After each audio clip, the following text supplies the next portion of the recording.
Good morning, everyone. In the last session for data warehousing and data mining course, we saw about indexing of OLAP data. We learned two types of indexing, bitmap indexing and join indexing. What is bitmap indexing? Bitmap index is an index generated based on a particular column.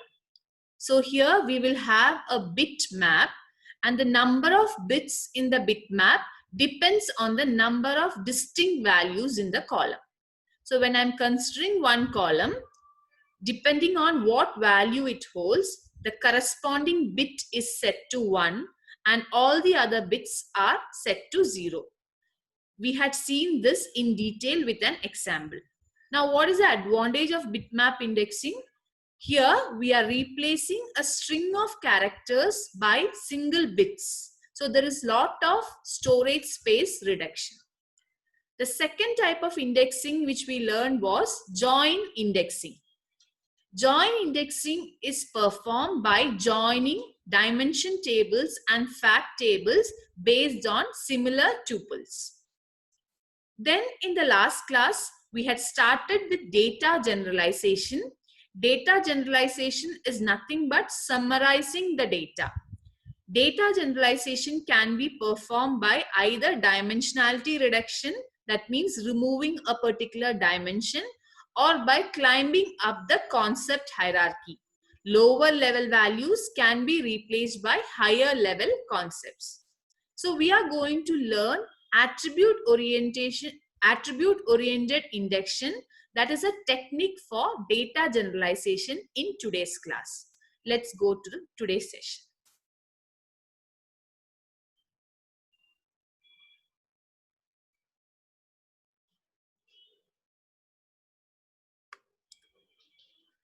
So how is attribute oriented indexion performed?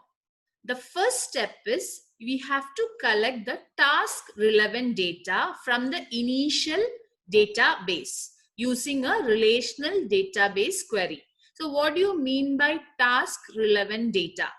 Task relevant data means whatever decision we are going to take, based on that, the relevant data needs to be extracted. How to extract this data? By posing a relational database query. Okay.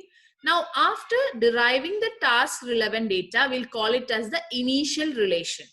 Now you have to perform generalization on the initial relation, and that will be performed based on the number of distinct values of each attribute. Okay, so based on the number of distinct values, whenever you are having an attribute having more number of distinct values, either we will perform attribute removal or attribute generalization. What is attribute removal? Just remove that particular attribute as such. What is attribute generalization? Climbing up the concept hierarchy. That is, lower level values of the attribute will be replaced by higher level concept. Okay. Now, after performing the generalization, we'll get prime generalized version of the relation. Okay. After that, we'll be applying aggregation by merging identical generalized tuples and accumulating their respective counts. So once you have performed generalization, you may be having identical tuples. Okay. So those identical tuples will be merged and the corresponding count also will be saved. Okay. So you'll be applying aggregation by identifying same tuples or identical tuples. You will be merging identical tuples and adding one more column, that is count. The count will store the count of the identical tuples. Okay. Finally, you will be presenting the obtained knowledge to the users. So this is a general brief introduction to attribute oriented indexion. Now we'll see in detail with the help of an example. So here the example given is describe general characteristics of graduate students in the university database. So we are having university database. University database contains details of all the students belonging to that particular university. So the details include name, gender, major, birthplace, birth date, residence, phone number, and GPA. So all these details of all the students belonging to that particular university is stored in that database. Now, what do I have to do? I have to just learn the general characteristics of graduate students. So I want only graduate students. So graduate students means now they will be pursuing their post-graduation. So I have to take the task relevant data. That is the important data which is needed for my decision making, right? So I'll pose a database query, select star from student, where student status in MSc, MBA and PhD. Why I'm putting a where clause there? Because I want only graduate student details, right? So those graduated students, already graduated students will be in post-graduation currently, right? So student status should be either in MSc, MBA or PhD. That means they are graduated students. So I'll be fetching the task relevant data and that forms my initial relation. So that initial relation is given in this table. This table does not contain all the data. Only few tuples are shown in the table. Okay. So you can see all the columns: name, gender, major. Major means discipline, birthplace, birth date, residence, phone number, and GPA. Now, what is the second step? Second step is perform attribute-oriented indexion. So attribute-oriented indexion can be performed either by attribute removal or by attribute generalization. Okay. So we are going to perform attribute-oriented indexion, which can be performed either by attribute removal or by attribute generalization. Now coming to attribute removal is based on the rule. Rule is given here. If there is a large set of distinct values for an attribute in the initial working relation, which is initial working relation, the table which we have derived that contains only the task relevant data, right? So if there is a large set of distinct values for a particular attribute, or in a particular column, if there are large set of distinct values, then you will try to apply attribute removal. Okay, so here we have case 1 and case 2. What is case 1? If there is large set of distinct values and there is no generalization operator on the attribute, in that case you will remove the attribute. Okay, so that is case 1. If there are a large set of distinct values for the attributes and there is no generalization operator. What do you mean by generalization operator? No concept hierarchy is defined for that particular attribute. Okay, so if there is no concept hierarchy defined for that particular attribute, that means there is no generalization operator. In that case, you will just remove that attribute.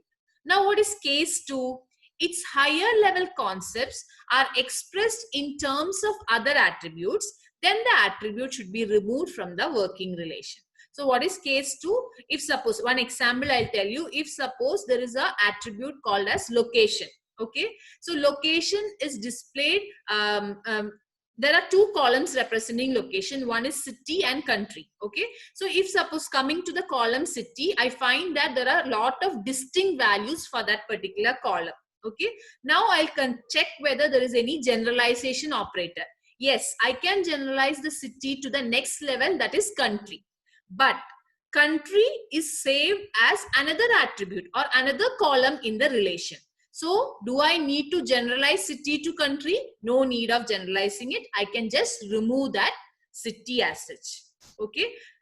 This is the case 2. That is, if suppose the higher level concept, in this example, the country is expressed in terms of other attributes. If country is there as another attribute or as another column, then I need not generalize city to country. Instead, I can remove the city column as such. Then the attribute should be removed from the working relation. So these are the two cases wherein we will apply attribute removal. So which are the two cases? Case 1 is there is no generalization operator for that particular attribute and there are large set of distinct values as well. In that case, you will remove the attribute. What is case 2? Already the higher level concept comes as another column of the table. comes as another attribute in the table. So I need not generalize this particular column to the higher level concept, because higher level concept is already there as another column in the table. So I can remove this column as such. Okay, so that is the case for attribute removal. Now coming to attribute generalization. Attribute generalization is based on the following rule. If there is a large set of distinct values for an attribute in the initial working relation, as you all know, initial working relation consists only of the relevant data, right? And there exists a set of generalization operators on the attribute, then a generalization operator should be selected and applied. So in case of attribute removal, case 1, we told there is no generalization operator, means we'll remove the attribute.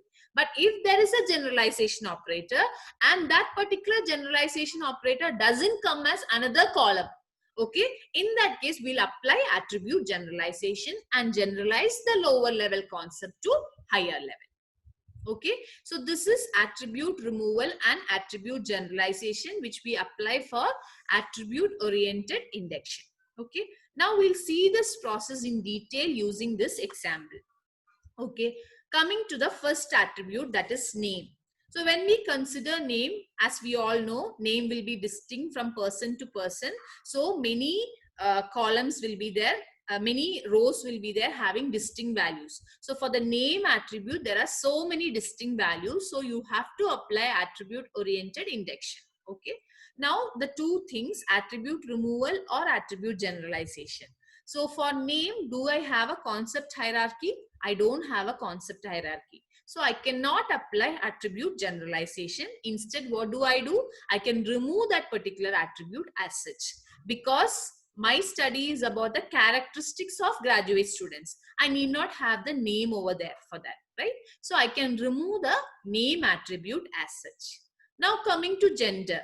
What number of distinct values for gender are just 2, male or female, right? So in that case, I need not do anything for the gender attribute. I can keep it as such. Coming to the next, that is major.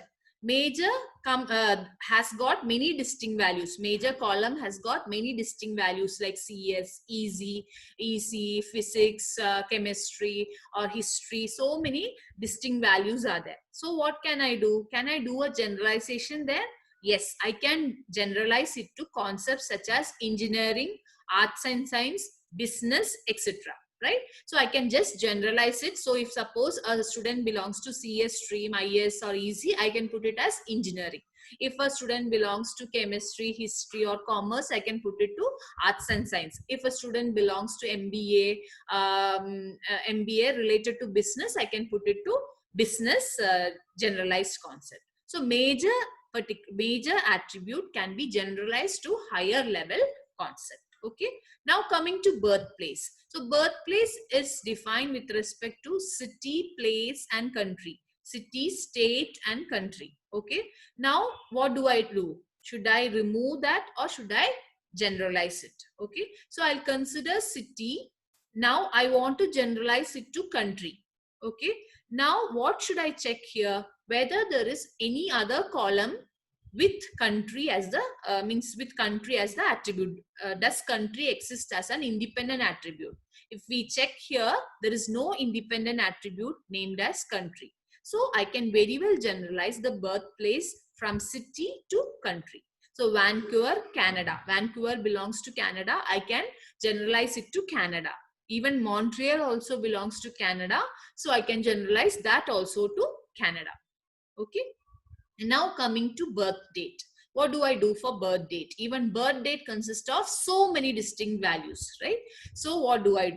I can generalize birth date to a concept that is age. From the birth date, I can calculate the age, correct? So I can generalize birth date to a concept age, and that age can be generalized to a concept that is age range. Okay, so when we see this, when we see usually the college databases, age will be ranging from 18 to 30, right? So I can put as 2 ranges, 18 to 24, one age range, and 25 to 30, another age range. So most of the students comes there, and the number of distinct values will be reduced to 2, 18 to 24, one age range, 25 to 30, another age range. Okay, so birth date can be generalized to the to age, and age can be again generalized to age range.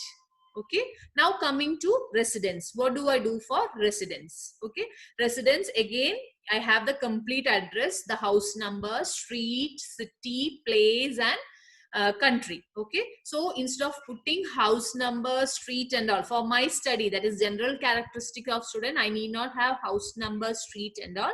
I can just generalize it to city. Okay, so I can put cities over there, generalized to that particular concept. Okay, now coming to phone number. Phone number is also having so many distinct values. Can I apply any generalization over there? I cannot do any generalization for phone number. So instead, what do I do? I'll just remove that phone number attribute as such. I'll perform attribute removal for phone number. Coming to GPA, again, can I generalize GPA? Yes, obviously I can generalize the GPAs to ranges, right? So suppose I can put means I can assume the ranges as, here the ranges means here GPA is represented at the 5-point scale. So I can put from 4 to 5 one range, then 3 to 4 another range, then 2 to 3 another range, and 1 to 2 another range. So I can put as ranges or as concepts as well. Excellent, very good, good. So if suppose a student is having 4 or above CGPA, I'll put it in the excellent group. Okay, if a student is having a GPA from 3 to 4, I can put it in a very good group. From 2 to 3, I can put it in a good group, right? From 0 to 2, I can put failed. Okay, so like that I can define a higher level concept for GPA as well. That's how I can perform attribute oriented induction. Okay, so we have applied attribute removal and attribute generalization. Usually we'll check the number of distinct values for a particular attribute. If the number of distinct values for a particular attribute is more, then we will try to apply attribute removal or attribute generalization. When do we do attribute removal? When there is no generalization operator defined, or else if the higher level concept is shown as separate attribute in the table, in that case you will remove the attribute case 1 and case 2. Now if there is a generalization operator and that generalization or the generalized value is not shown as a separate attribute, in that case you can apply the generalization climbing up the concept hierarchy. Okay, so this is about attribute removal and attribute generalization, performing attribute oriented induction as the second step. Okay, now this already I have explained each column how it is generalized. I had explained with the help of that table itself. You can go through the slides later. So generalization process, what does it do? Generalization process will result in groups of identical tuples. So when you are having identical tuples, you need not save it as separate records. You can merge them and add a particular column named as count and put the count over there. Count of the identical tuples can be put in that column. So this process leads to the generalized relation. See here, the first 2 columns in this particular table. So when I perform the generalization, the first 2 columns in this particular table, column representing Jim Woodman and a column representing Scott, okay, both of them will convert into identical tuples. Gender is same, major, both belongs to engineering major. Okay, then birthplace we are generalizing, so both will belong to country Canada, and age range also when we see it comes in the similar age range. Okay, now coming to the residence, we will generalize it to city, so both belongs to Richmond, and phone number we'll just remove it. Coming to CGPA, both of them are coming in the similar range for CGPA, right? So in that case, both of them becomes, both those tuples become identical tuple. Okay. So the identical tuples needs to be merged. Okay. So here, M Science, domain Canada, age range 20 to 25, belonging to city Richmond, GPA very good. The count is 16. What do you mean by 16? So in that particular table, we have not shown all the tuples, only some 3 tuples are shown here. So when we do a total count, identical tuples, that is the tuples having all the values same. Gender male, major signs, birth country Canada, age range 20 to 25, residence city Richmond, and GPA very good. Okay, the number of tuples having this value is 16 in number. So instead of saving it as 16 different records, you can merge it as a single record and put a count over there. So this is how generalization happens, which helps to save the storage space. Okay, now for my analysis I need only this one, right, to understand the characteristic of students. Seeing to this itself, oh, a very good students who comes from city Richmond, who are in the range of 20 to 25, and country is Canada, science major and gender male is 16. So from that I can come to a conclusion. Seeing to this itself, I can come to a conclusion. I need not be having separate records over there. So that is the use of doing this attribute oriented indexion. You can save lot of storage space. You are merging the columns to generalized values. Once you have done it to generalized values, you can merge the identical tuples and put a count there. Okay, so that's how you can store the you can save the storage space. Okay, now attribute generalization control. So to what level should we perform generalization? We were telling, if suppose a column contain so many distinct values, we will perform attribute oriented indexion. Now how to determine, how to decide the number of distinct values? What is the minimum number of distinct value that is needed for that particular attribute to be generalized? That is attribute generalization control. Okay, so here we have two criteria. First is attribute generalization threshold control, and the second is generalized relation threshold control. So what is attribute generalization threshold control? Either set some generalization threshold for all of the attributes or set one threshold for each attribute. So if the number of distinct values in an attribute is greater than that particular threshold, further attribute removal or attribute generalization should be performed. What do you mean by that? You will put a threshold value. Say if the number of distinct values are greater than 5, or if the number of distinct values are greater than 8, then generalization or removal will be performed on that particular attribute. So if the number of distinct value for an attribute is greater than 5, okay, then attribute oriented indexion will be performed on that particular attribute. Okay, so this threshold value can be either set for each attribute separately or commonly for all the attributes. Say for name, I can set the number of distinct values as 8, and for address I can set the number of distinct values as 5. I can either set it separately or differently for each attribute, or you can set a common threshold for all the attributes. So that is attribute generalization threshold control. Now what is the second thing? Generalized relation threshold control. So here we set a threshold for the generalized relation. So if the number of distinct tuples in the generalized relation is greater than the threshold, further generalization is performed. So first you will have the initial relation. In the initial relation, you will check for the number of distinct tuples. So if the number of distinct tuples is within the threshold, then I will not perform any generalization. Okay, but if it is greater than the threshold, I will first apply the first level of generalization. Now I will get the prime generalized relation. Now that prime generalization relation I will again check the number of identical tuples. Okay, if it is again greater than the threshold, again I will apply generalization. This process continues until the number of distinct tuples is lesser than the threshold which I have set. That is called as generalized relation threshold control. Okay.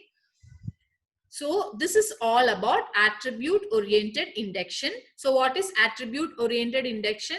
Attribute oriented indexion is for doing data generalization. So first of all, you will have the database. From the database, you will generate the task relevant data, that is relevant to my study. Okay, so I'll be generating that data. On that particular data, I will apply attribute oriented indexion by means of either attribute removal or by doing attribute generalization. Once I do that, I'll get a relation with number of identical tuples. I'll merge those identical tuples, add one column named as count, and put the count of the identical tuples. I'll not keep identical tuples as separate record. Instead, I'll merge it and update the count accordingly. Okay. Then finally, I'll be presenting the result. Okay. So that is attribute oriented induction. Now, to what level do I need to do generalization is determined by the threshold values which is set. Okay. So either I can set an attribute generalization threshold control. Okay. If I set an attribute generalization threshold control value, then I will check for the number of distinct values for each attribute, whether it is lesser than this particular threshold. If it is lesser than the threshold, then I need not perform generalization. If it is greater than the threshold, then I have to perform generalization on that particular attribute. The second is generalization relation threshold control. In that generalized relation threshold control, I count the number of identical tuples. So, count the number of distinct tuples. So, if the number of distinct tuples is greater than the threshold, then I will apply generalization. If it is lesser than the threshold, then I will not apply generalization. Okay. So, this is to what level we have to perform the attribute generalization. So with this, we are finishing data warehousing concepts. Okay. Next in this course, we'll be learning about data mining techniques, trends in data mining, etc. in the upcoming modules. So as a summary, what all we have learned in these modules, first we learned what is data warehousing. We learned about the multi-dimensional model of a data warehouse. We learned about dimensions and facts, how to form a data cube using dimensions and facts. Then we learned about star schema, snowflake schema, and fact constellation. We learned about OLAP operations such as drilling, rolling, slicing and dicing, and pivoting. We also learned about data warehouse architecture, design, usage, multi-tiered architecture, 3-tier architecture of a data warehouse, business analysis design framework for data warehouse. We learn the differences between information processing, analytical processing, data mining, also the concept of OLAM, online analytical mining. Then we learned about data warehouse implementation, how to efficiently compute a data cube, partial materialization of data cube, full materialization of data cube, and no materialization of data cube. Then we learned about indexing of OLAP data, bitmap index and join index, also data generalization using attribute oriented induction. Okay, that's all about data warehousing. Coming sessions, we'll be seeing about data mining. Okay, thank you.